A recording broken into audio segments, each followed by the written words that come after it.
Hello and welcome to the Morning Filter. I'm Susan Dziubinski with Morningstar. Every Monday before market open, Morningstar Chief U.S. Market Strategist Dave Sekera and I sit down to talk about what investors should have on their radars for the week, some new Morningstar research, and a few stock ideas.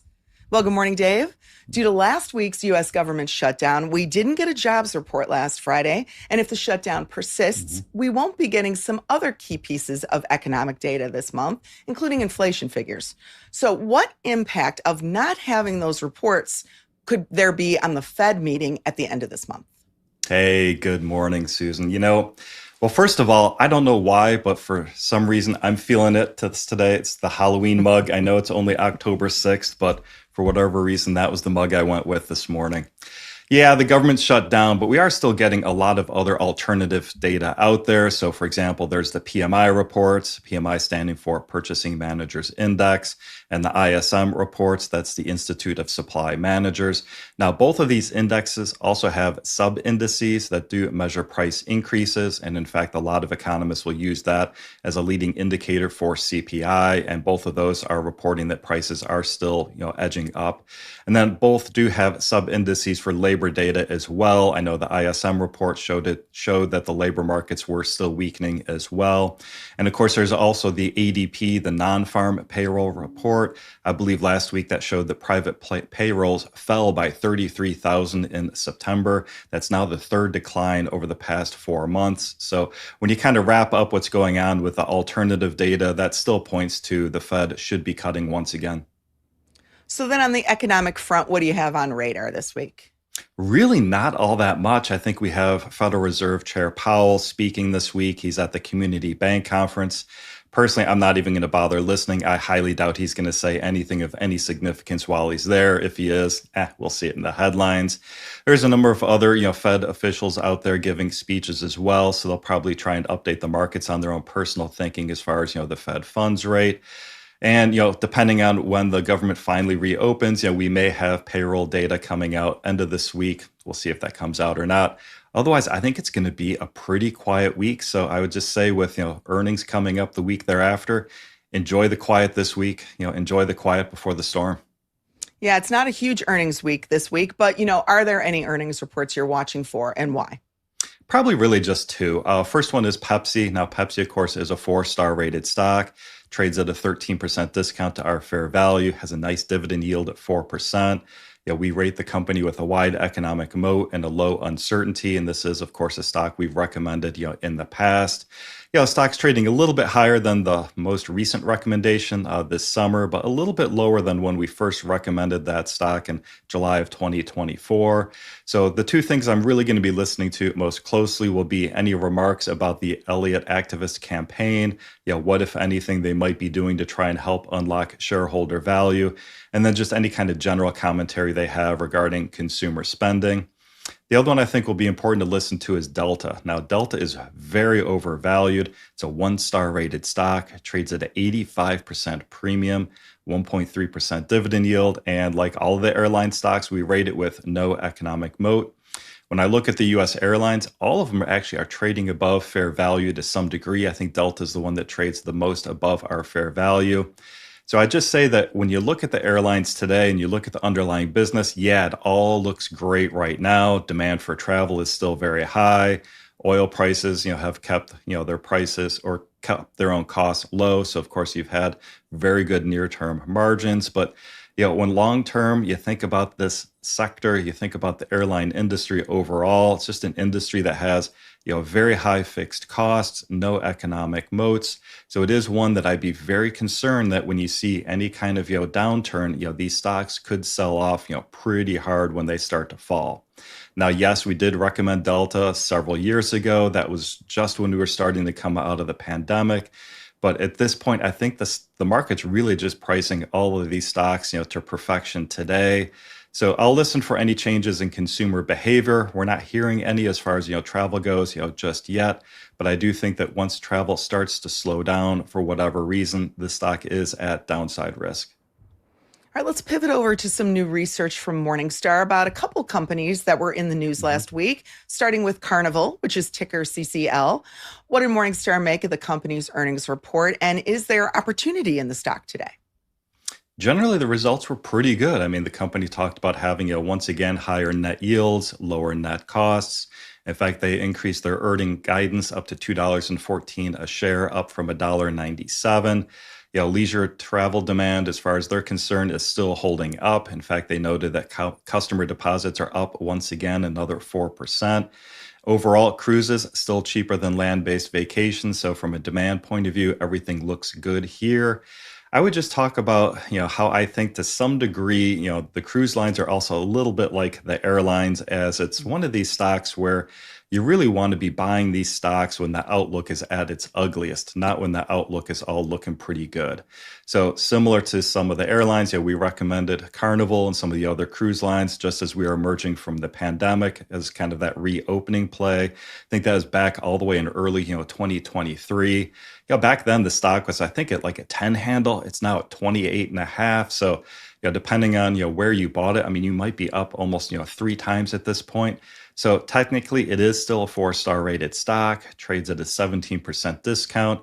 That really kind of just puts that barely in that 4-star range.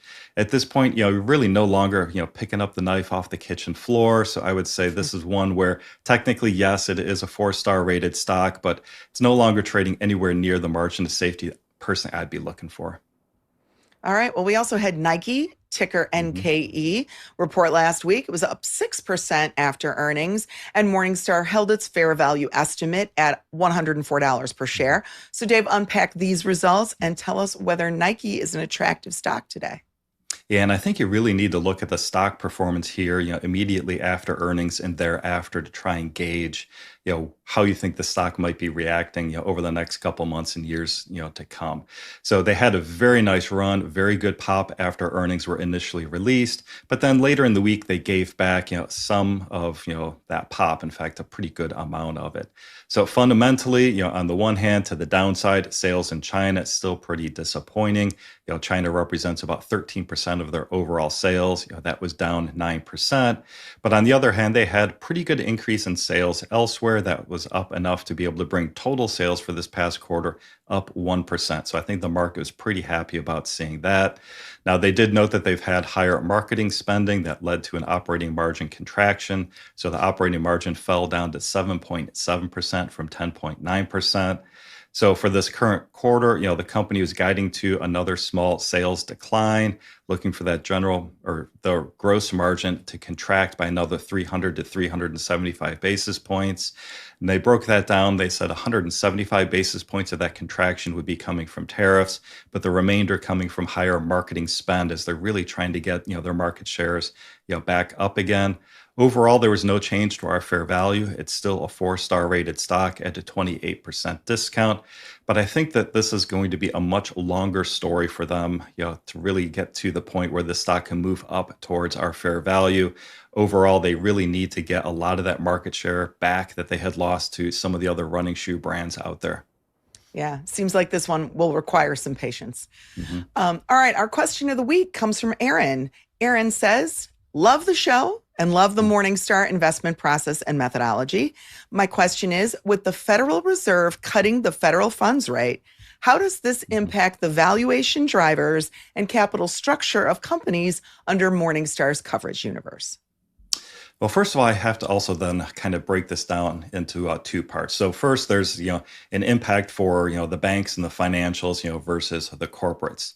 So when we look at financials and look at banks, it's going to be much more important to their valuations than it will be for the corporates. I would just note that our bank valuations already incorporate our forecasts for interest rates and changes in interest rates.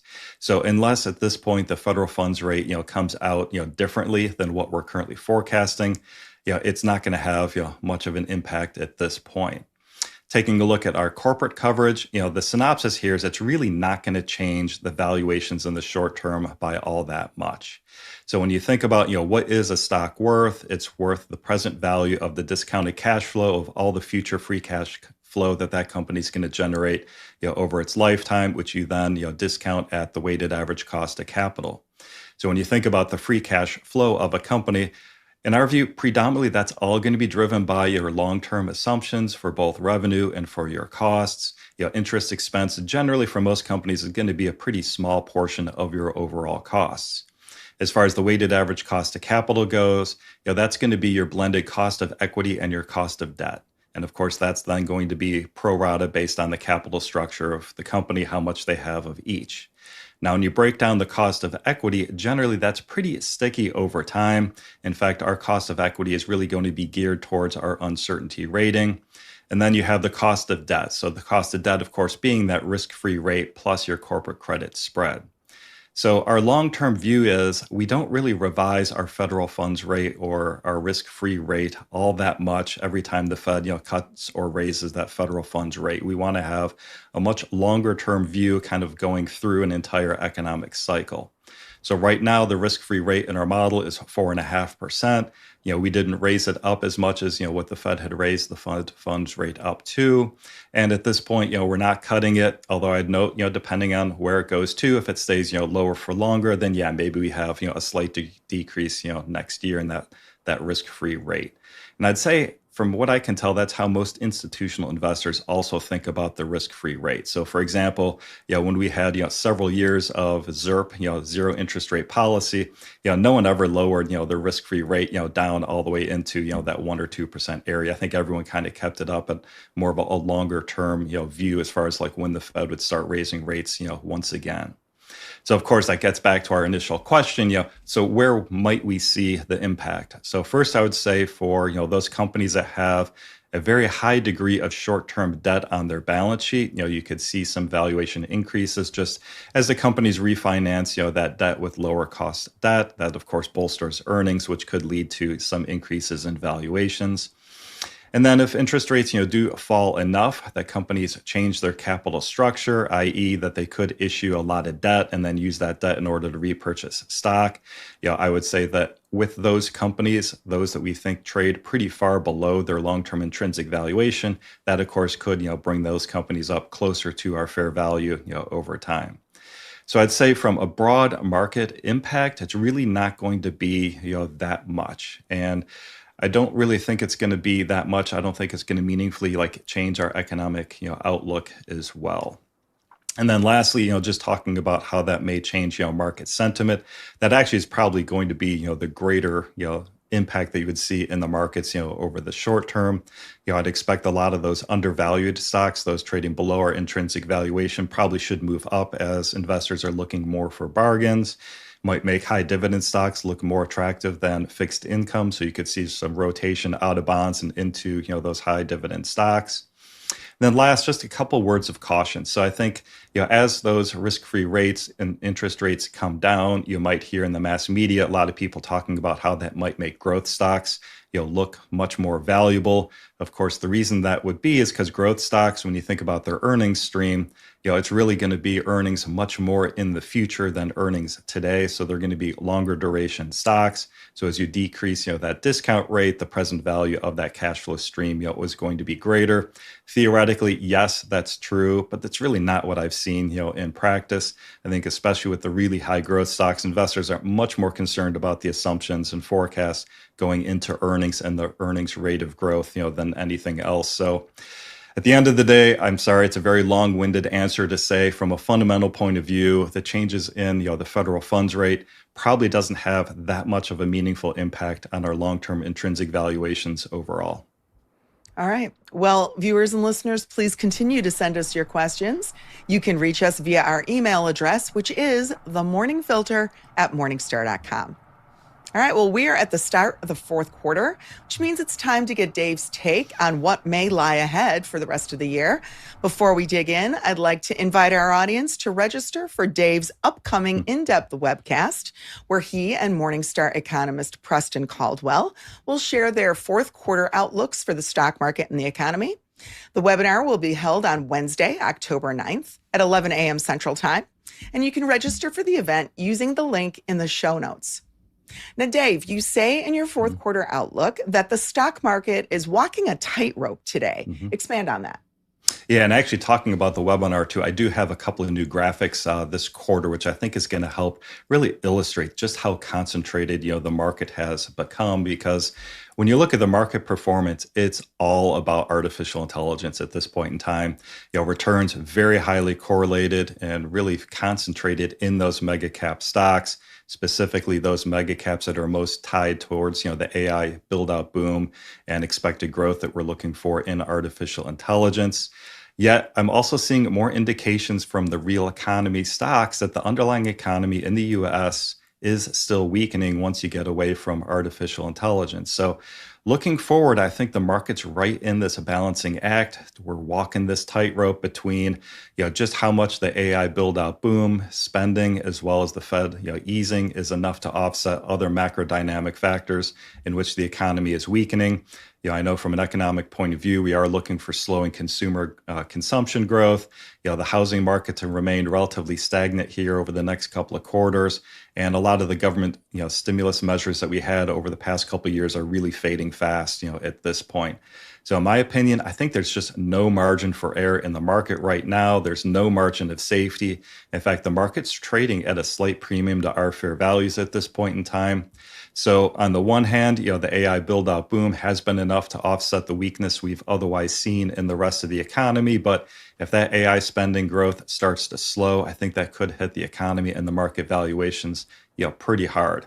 On the other hand, we also don't want to have, too much growth. We don't want to see inflation really start to kick up. If that were to happen, that of course would keep the Fed from being able to ease, the Fed funds rate as much as we currently model in.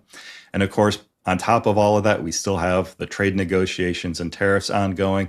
So that's still a wild card as far as like when and how that's really going to play out through the economy and through the markets. So, Dave, be specific at the start of the fourth quarter. Just where is the market from a valuation perspective? And actually, even before I get to that, just a quick reminder for those of you that are new to Morningstar's valuation methodology, we do take a different view in how we look at the market valuation compared to what you might hear from a lot of other market strategists. So in the U.S., we cover over 700 stocks that trade on U.S. exchanges. I mean, that's almost all of the S&P 500. So what we do is we take a composite of where all of those stocks are trading in the marketplace on a market capitalization weighted basis, and we'll divide that by a composite of the intrinsic value of all of those companies that we cover. And so that gives us this bottoms up view based on our equity analyst views of the individual companies as to where the market broadly is trading. So right now, when you make that calculation, you come with a price to fair value metric of 1.03, essentially meaning the market's trading at a 3% premium to a composite of our fair values.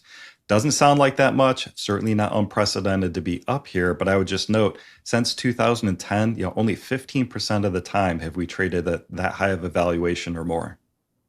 All right, so then given that valuation, should investors sort of maintain their target allocation to U.S. stocks, or do you think it's some time to take some chips off the table? Now, of course, it always depends on the type of investor you are, depends on where you might be with some of your investments and where they're trading compared towards, the long-term intrinsic valuation. But the shorter answer is yes, I still think that we probably should maintain that market weight rating for your equity allocation right now. We are at the upper end of the range that we consider to be fairly valued, but it is still in that fair value range. I think right now it's just with kind of this balance between the AI build out and the economy slowing. I think it's much more about positioning overall within the portfolio than trying to overweight or underweight equities as an asset allocation. Now, you did touch on sort of concentration in the U.S. stock market today. Talk a little bit more about that in terms of the stocks that are really driving the market's return this year. Well, we've seen a bit of a broadening out here in the third quarter compared to the first half of the year. So if you did a market attribution analysis for the first half of the year, the top 10 stocks accounted for 74% of the market return. But year to date through the end of the quarter, those top 10 stocks now only account for 53%. So I think it shows a good broadening out across the market of those returns. So for example, in the first half of the year, Apple had been a detractor to the returns. Apple rose 24% in the third quarter. So that really ended up becoming one of those top 10 stocks. Alphabet was up 38% just alone in the third quarter. Tesla, I think, was up 40%. Johnson and Johnson, one of our favorite stocks here, on the morning filter, that was up 21%. So it's just when you look at the market overall, the 10 largest stocks still account for 40% of the market overall. That's double, the amount that they were as recently as, 2018. So I also have to note too, I mean, even if you're an investor that's, broadly diversified and a lot of, broad market, indices, whether it's, the S&P 500 or whatever, you're still very heavily weighted, in those top 10 stocks. All right, break the market's valuation down for us, Dave, by investment style, looking at both large versus small and then value versus growth. So the large cap category, which of course has all of those mega cap stocks within it, that's trading at a 4% premium, puts it right at the very top of the range that we still consider to be fairly valued. Mid-cap stocks essentially fairly valued today, but it's that small cap area that we still see a lot of value for investors. That trades at a 16% discount, to fair value. To me, that's attractive not only on just an absolute valuation basis, but a relative valuation basis compared to the rest of the market. Taking a look by category, value stocks are at a 3% discount. Core stocks moved up a bit, especially because of Apple. That's now at a 4% premium. And growth stocks still at a 12% premium. And when I look at growth compared to where it's traded, as far as a premium or a discount, going back to 2010 again, the growth categories only traded at this much of a premium, I think about 5% of the time. All right, let's pivot over to sectors. So which sectors look the most overvalued at the start of the fourth quarter? So right now, the utility sector is actually the most overvalued, trades at a 12% premium. Of course, and we've talked about this multiple times in the past, the utility sector really being looked at as that second derivative play on artificial intelligence. But it also just looks attractive to a lot of dividend investors as they're seeing interest rates, in the bond market come down. Those utilities are starting to look better to them. But we think that's already played out, both from a fundamental perspective with, the demand for electricity going up and interest rates, coming down. Financials next up at an 11% premium. Yes, they will benefit from easing and interest rates coming down and the steepening of the yield curve. We just think that that's already, more than priced into that sector. Taking a look at both the consumer sectors, consumer defensives at a 9% premium, consumer cyclical at an 8% premium. I would just note both of these sectors appear to be somewhat barbell shaped. So for example, in the consumer defensive sector, the reason it's overvalued is because Walmart and Costco stocks are just trading at such high multiples. We think that those are both significantly overvalued. So that's actually skewing the valuation of the entire sector. A lot of the food stocks within consumer defensive, we think are very undervalued. And then somewhat the same story with the consumer cyclical. Tesla, such a large market cap, 1-star rated stock is skewing the valuation of that sector overall. Then lastly, just want to highlight industrials. That's trading at an 8% premium.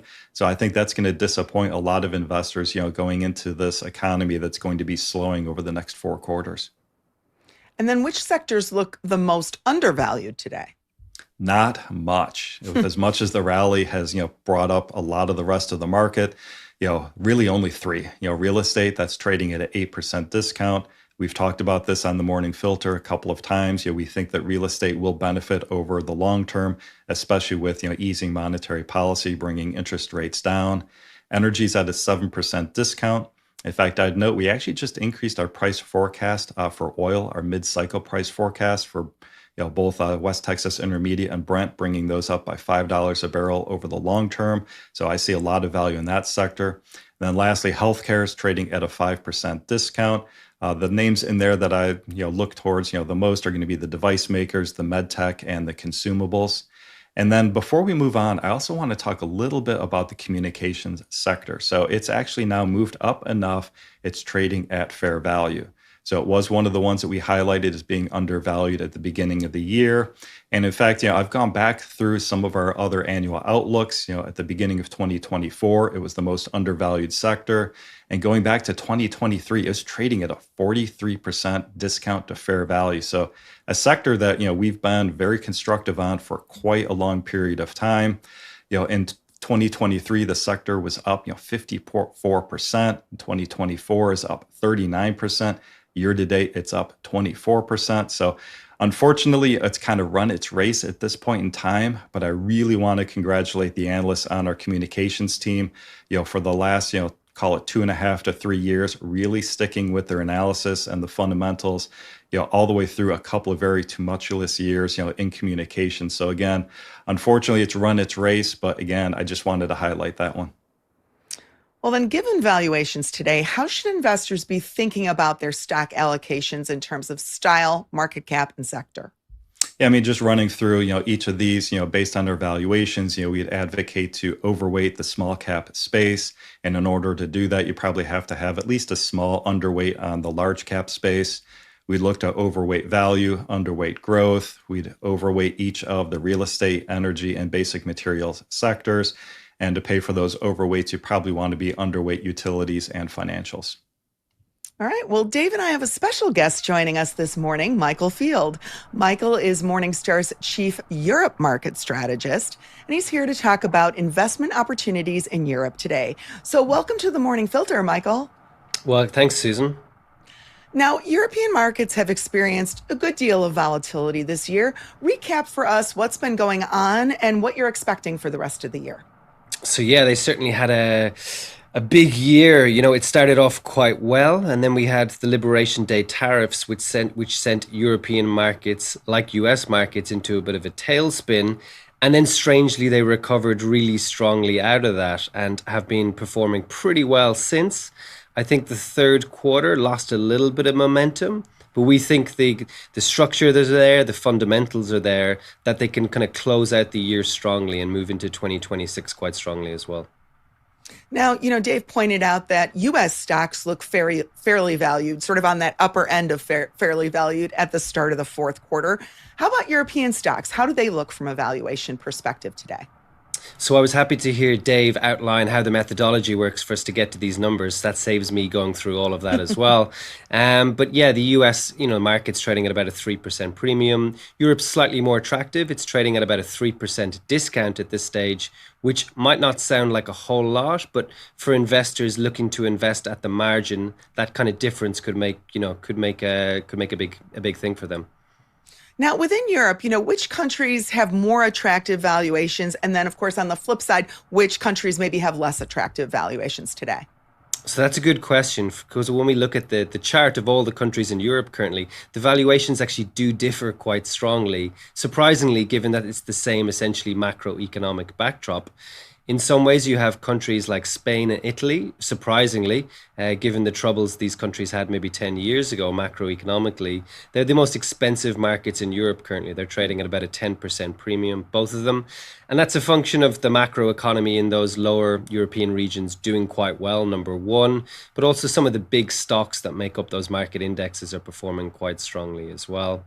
And then on the flip side of that, in Northern Europe, you have the Netherlands and Denmark, which actually are currently the cheapest countries in Europe at the moment. And that, again, that's somewhat a bit of a freak of nature in that if you look at the big stocks in those countries, some of the biggest stocks in Europe, actually. So Novo Nordisk in Denmark, and indeed ASML, the company that makes the machines that make AI chips, essentially. In the Netherlands, both of those stocks have had a pretty bad run of late. And generally, the components of those indexes have just been dragged down. So that's kind of what's making them cheap at the moment. Now, again, as Dave mentioned here in the U.S., we've seen a lot of market concentration with 10 companies driven more than half of the market's return this year in the U.S. Is the same true in Europe? So to some degree, but less so, I would say, is the quick answer. I think if you look at by market cap, the top 10 stocks in the US comprise like 36% of the market, essentially, right? It's lower in Europe. It's almost half that level. And indeed, in terms of returns, Dave mentioned that, the top 10 stocks in the US have driven, over half the market, right? And that's less so in Europe. It's more about a third. But what I would say, that figure kind of belies the diversification, perhaps, of the top 10 stocks in Europe, that unlike, the Mag 7, which comprise, most of the returns of those top 10 stocks in the US, in Europe, it's a bit more diversified. You do have ASML, which I mentioned is, essentially related back to AI. But you have many other stocks like Novo Nordisk in healthcare, some of the consumer names also generating those gains. So from that perspective, yes, certainly it's more diversified. Michael, you mentioned sectors here. Are there any sectors in Europe that look especially, overvalued or especially undervalued today? Certainly. So I think, overvalued sectors, you have financials, which has done phenomenally well, strangely. I don't think anyone would have expected gains of almost 40% over the last 12 months in a sector that's comprised of kind of large European banks. But there you go. That's what it's done. And now valuation has kind of caught up with it to some degree. And then communication services, which Dave mentioned, has kind of rallied in the US. Similar situation in Europe, but now that's overvalued by around 8%. And then on the flip side of that, the sectors that are looking cheap at the moment, you have healthcare, which is the cheapest sector in Europe, strangely enough, at the moment. It's trading at about a 15% discount to our fair value estimate. A sector that's supposedly defensive in a time that we have a lot of volatility, but again, valuations just aren't reflecting that. And then you have the two consumer sectors as well, both defensive and cyclicals. They're trading at quite large discounts for quite a while in Europe, actually.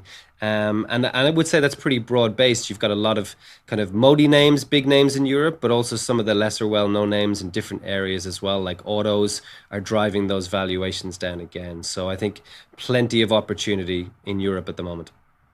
All right, so name some names, Michael. Give us a few stock picks, some European stocks that you like that U.S. investors can pretty easily buy. Yeah, absolutely. So I would say, look, three stocks for you. The main kind of common factor these have is that they're all actually wide moat stocks. So that just shows you the depth of opportunities that we're able to actually find those really Modi names that are still trading at a discount. So the first one up is SAP and ticker SAP also. So very easy one. It's one of the largest stocks in Europe, essentially, based on software, cloud software, essentially the migration to the cloud. So structurally, that's been a driver of the stock for quite some time now. And it's been performing really well up to, earlier this year. I think it got caught up to some degree in the US tech wobble, but unlike Alphabet and other US stocks, SAP just hasn't really recovered yet to the same degree. So we're actually seeing a lot of upside in that one at the moment. It's a 4-star stock. The next one on the list then, slightly related, but again, slightly different, is Relx. So, or for Romeo, ELX is the ticker. And again, this is, originally a Dutch company, but essentially it's global these days. IT services. One of these businesses that people don't know a whole lot about until you start describing it, and then it triggers a few memories for them. So they're involved in legal and risk software, things like this. So LexisNexis, people might have heard that name. Essentially an oligopoly in some industries. And again, it's one of these stocks that kind of got caught up in the tech wobble earlier this year and, concerns around AI and just hasn't really recovered yet. And another 4-star stock name there. And then last but not least, certainly not least, is Diageo, a company that, again, might trigger, the name might trigger something for people. It's actually a 5-star stock at the moment. And it's the global leader in liquor and beer sales. So brands like Johnny Walker, Smirnoff, and then in beer in terms of Guinness, which I'm sure people are familiar with. So this has been one of those consumer stocks that's been really dragged down over the last while. It used to trade on a pretty large premium, and now, the discount is wide open on this one. And ultimately what that comes down to is inflation's been high in Europe, like it has in the US for quite some time. It's simmered down, but these companies are really trying to recover volumes, and consumers just haven't been going out and spending those volumes like they used to. And, it's essentially a slow burn in that regard. But what we've seen with companies like Diageo is they're increasing their market spend over the last while. And we think the turning point has come where they're going to drive those volumes again over the coming months. So we would recommend taking, advantage of those opportunities while you still can. All right. Well, Michael, it was great to have you here. Thank you for joining us this morning. Thank you. All right, we have Michael's picks. Now it's time for Dave's picks of the week. Now, this week, Dave has brought us 4 brand new stock picks for the fourth quarter, and he's culled these stocks from our analysts' new list. And these are all stocks that haven't been picks before. So everyone pay attention. This is fresh. First up is LPL Financial, which is ticker LPLA. Run through the numbers on this one, Dave. So LPL Financial is a four-star rated stock, trades at a 38% discount to our fair value. For dividend investors, not much of a dividend yield here, only 0.4%. A company we rate with a high uncertainty and a wide economic moat. And in fact, we just raised that economic moat from narrow up to wide, and that's really why this one caught my eye. This quarter, that wide economic moat is based on two different things. First being switching costs, and then second, based on their cost advantage, based on their size and scale. All right, so unpack Morningstar's thesis on LPL and how that thesis differs from that in the market. I kind of like the stock from two different perspectives. So one, there's just the fundamentals of the intrinsic valuation in and of itself. And secondly, I kind of look at it as almost being a little bit of a leverage play just on the growth of the market, just as the market just seems to continue to keep moving up, every single day. So LPL itself is the largest U.S. independent broker dealer, has over 29,000 advisors on its platform, over 10 million accounts. So I think in the short term, it just benefits from existing assets under management, increasing. So the more the market goes up, that increases their assets under management, which then just leads to higher fee income and faster earnings growth. And then over the longer term, from a fundamental point of view, we think that they'll be able to capture a lot of new assets under management. Overall, our analyst team has noted that the percentage of advised assets just continues to keep growing every year. So new assets under management then just leverages even higher management fees over time. Now, your next pick this week is IDEX, ticker IEX. Tell us about it. So it's a four-star rated stock, 21% discount, 1.7% dividend yield, also has some share buybacks going on. It's a medium uncertainty rating and a wide economic moat, with the wide economic moat being based on switching costs and intangible assets. Now, IDEX's stock is down about 20% this year. So what's the case for it today? Well, the first thing that really caught my eye was the title of the last stock analyst note that the analyst put out, and that is, IDEX is a cash compounder with an impressive record of capital allocation and margin expansion. So that in a nutshell right there tells you what's going on.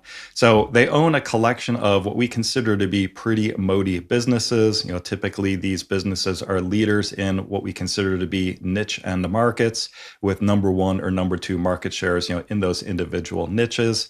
Historically, this company uses its free cash flow to acquire other businesses. So, of course, that first leads you to the concern about whether or not they overpay for those businesses. Our analyst has gone back and he just notes that, they consistently generate returns on invested capital in the upper mid-teen percentage area. So, in our mind, that's pretty good evidence that they have, very good acquisition parameters, and they've not been paying for those acquisitions over time. So this stock did fall last quarter, and really the reason for that were tariffs and macroeconomic uncertainty really weighed on demand for the past quarter or two. So that then led to much weaker operating margins. In fact, management cut their guidance. Overall, we think the market's probably overreacting to the downside. Our analyst teams noted this is a stock that really doesn't trade at much of a discount very often. So I think this is a rare opportunity to take a look at this one. I opened up our model over the weekend, took a look through that. We do forecast the operating margin to eventually normalize over the next 5 years. From a top line perspective, we're looking for 7% top line growth, compound annual growth over the next 5 years. It's a combination of 5.5% organic growth sales, with the rest of it coming from additional acquisitions. That, with the operating margin expansion, gets you to a little bit over 11% compound annual growth rate over the next 5 years. Trades at 21 times this year's earnings, but under 20 times next year's earnings. All right, your third pick this week is a smaller company. It's Freshpet, ticker FRPT. Give us the highlights. Now, this one's a 5-star rated stock at a 50% discount. However, they don't pay any dividend, and it is a high uncertainty. I'd also have to point out this is a no moat stock. It's a small cap stock, in that growth category, which I think will benefit from the rotation into small cap stocks. But this is going to be a little bit more of a risky situation, probably better for people that can take some additional speculation, in their portfolio.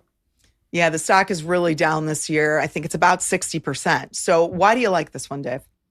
Well, yeah, it's down this year, but if you take a longer look at the chart here, Susan, that stock soared in 2024. I mean, in fact, it was kind of bouncing right between 1 and 2 stars for much of the years before it sold off. And I think this is just a great example of oftentimes how the market just overpays for growth when growth is accelerating at an accelerating rate. But then once that rate of growth starts to decelerate, you can see these stocks, just crater thereafter. So at this point, if you take a look at the chart, the stock's actually round tripped all the way back to where it was in January of 2023. So this is a growth stock. So you really got to believe the story here. Our top line growth forecast, actually, even before I get that, taking a look at the model, this top line grew at an average of 32%, over the past 3 years. Now, yeah, we're looking at pretty strong growth here, but compared to that, I think we're probably pretty conservative. So our forecast is for that growth to moderate to 14% over the next, 5 years. We are looking for additional operating margin expansion as you get that fixed cost leverage on those higher sales base. We're looking for 40% earnings growth over the next 5 years on a compound annual growth rate. So it is an expensive stock. It's trading at 53 times our earnings estimate this year of $1. But it's only 28 times next year's earnings estimate of $1.87, and that drops down to 18 times our 2027 earnings estimate of $2.90 per share. All right, your final pick this week is GE Healthcare Technologies, which is ticker GEHC. Walk us through the key metrics. So it's currently rated 4 stars at a 14% discount, only offers 0.2% for its dividend yield. We rate the company with a medium uncertainty and a wide economic moat, that economic moat being based on intangible assets and switching costs.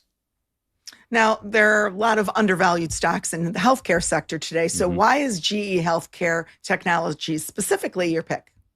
Well, within healthcare overall, I like a lot of these med tech firms just with what's going on in a lot of the rest of the healthcare area. Now, this company sells imaging and ultrasound equipment. It has, some leading market shares in both. In fact, I think the industry overall is a little bit of an oligopoly. Now, this stock was hit pretty hard early in April. Looks like it's kind of working its way back up. Management at that point in time had guided to an 85-cent per share hit, to account for potential tariffs. This past quarter, they reduced the amount of the negative tariff impact. Fundamentally, the company has a very large backlog of orders. I think part of the weakness here is just because people are concerned about weak Chinese demand, but we think that's already incorporated into the valuation. Overall, I think our assumptions look relatively conservative to me. Our top line forecast for revenue, 3.7% compound annual growth rate for the next 5 years, looking for that margin to rebound as the company figures out how to work around any potential tariff issues. That should lead to 5.5% earnings growth rate. We're currently looking at $4.53, per share. So it puts it under, 17 times the midpoint of their current guidance. So looks like a good, strong value stock to me today. All right. Well, thank you for your time this morning, Dave. Those who'd like more information about any of the stocks Dave talked about today can visit Morningstar.com for more details. We hope you'll join us next Monday morning for the Morning Filter at 9 a.m. Eastern, 8 a.m. Central. In the meantime, please like this episode and subscribe.